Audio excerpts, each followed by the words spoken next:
Hello and welcome to another video. Today, I'm going to be reviewing the Elysian Pilgrim IEMs. These are around $400. However, when I got them, they were $350 because of a Prime Day deal. So yeah, I got them for a pretty good price.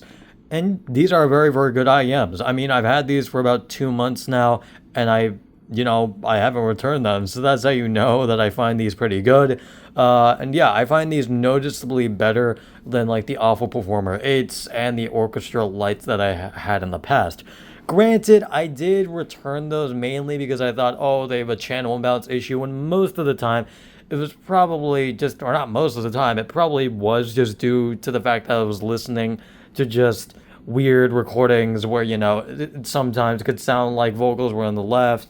Because, when there's like an instrument in the right like channel and vocals are even still in the center, it could still sound like it's coming from the left a little bit because, as I said, there's something else going on in the right channel. So again, I think it was just me picking and choosing the recordings for why I thought, they had a channel imbalance issue, when in reality, they probably didn't. However, yeah, these sound very, very good, very detailed, and noticeably more detailed than the Orchestra Lights. I've noticed like a decent amount of details with these that I haven't with the other IEMs that I have had in the past. And yeah, these are a lot better than like my $25 IEMs that I use for my phone. and I don't really use them for like listening to music. I literally just use them for like watching media and stuff. But yeah, these are very good for listening to music. Now, I have used these a decent amount for also mixing some songs I've produced, and they're okay for that. However, this brings me to my next point, and that's the fact that I'm kind of thinking about getting some closed back headphones, mainly the FIO FT1s that just came out. I've heard those are very, very good and are better than the K371s from AKG that were pretty well renowned as being one of the best closebacks at really any price point you could get, but especially budget. Closebacks, they are very, very good. However, I heard the FT1s are just better, like just in general. So I might end up just getting those, although say in the comments if you think like that's necessary or not, because as I said, these are fine, but the problem is with like mixing with IEMs, they just don't have that big of a driver. So even though, yes, you can still hear a lot of detail, you won't get that like kind of rumble and that kind of like, I don't know, just like all ear encompassing feeling that you get, with an over ear headphone. It doesn't have the same experience. And also, another thing that, just kind of bugs me about IEMs in general, is, especially with like recording like guitars and stuff, like over and over and over again, just doing takes over and over, you have to just, again, put these in your ear one by one every single time, and that's kind of annoying compared to like a headphone where you just slap it on and then you can just kind of keep it on. And with these, unfortunately, the cable that comes with it isn't great. It's not bad either. It's just fine, but it also is a little too short for my liking.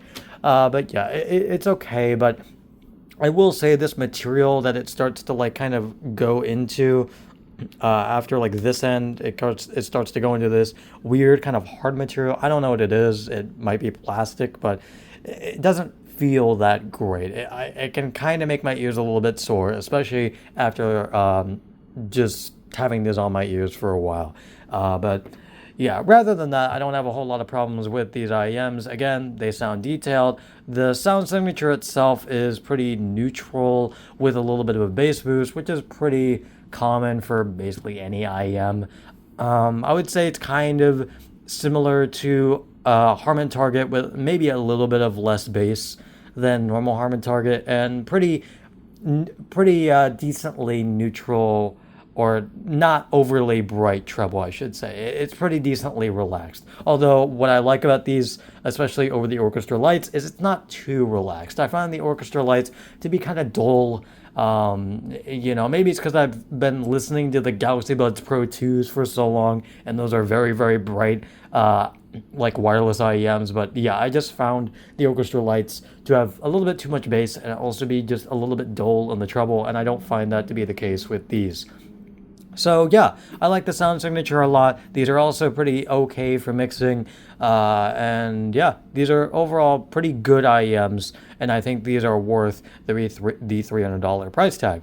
And one other unique thing is the actual connector for the cable, because these aren't just standard 2-pin or even MMCX cables. These are Pentagon cables, and the thing that kind of sucks about them is that they are pretty hard to find. The cheapest one I could find that I actually got in case I ever need to replace this cable is like a $35 cable on AliExpress.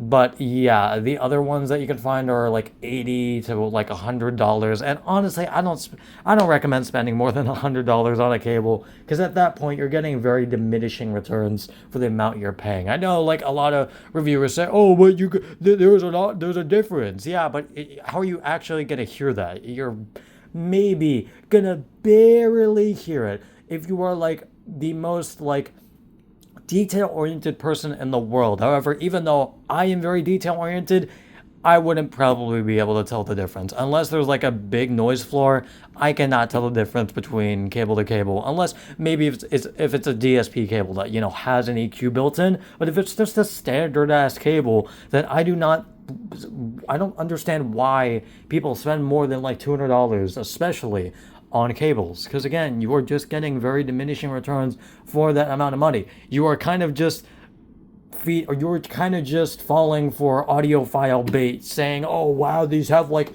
fucking gold conductors," and all that fucking snake oil bullshit that is just tossed around in the audiophile community so much that I hate. Because again, you are not going to be able to notice the difference like 99.9% of the time. It is like barely audible, like barely. Okay. That rant aside, the Pentagon connectors itself are good. Like, these are actually probably one of the best connectors I've used. I like these a lot, and I prefer them way over, especially like recessed 2-pin, which are on my $25 IEMs that I mentioned. Those constantly come loose, and I have to like push them back in. These never come loose. These are like very, very well secured. These are also not super hard to also just unplug. These are very, very good connectors. But again, they're kind of hard to find, and that's the only real downside to these connectors, in my opinion. But yeah, these are very, very good connectors, and I like them a lot. So that's basically it. That is my review of the Elysian Pilgrims, and I will see you guys later. Goodbye.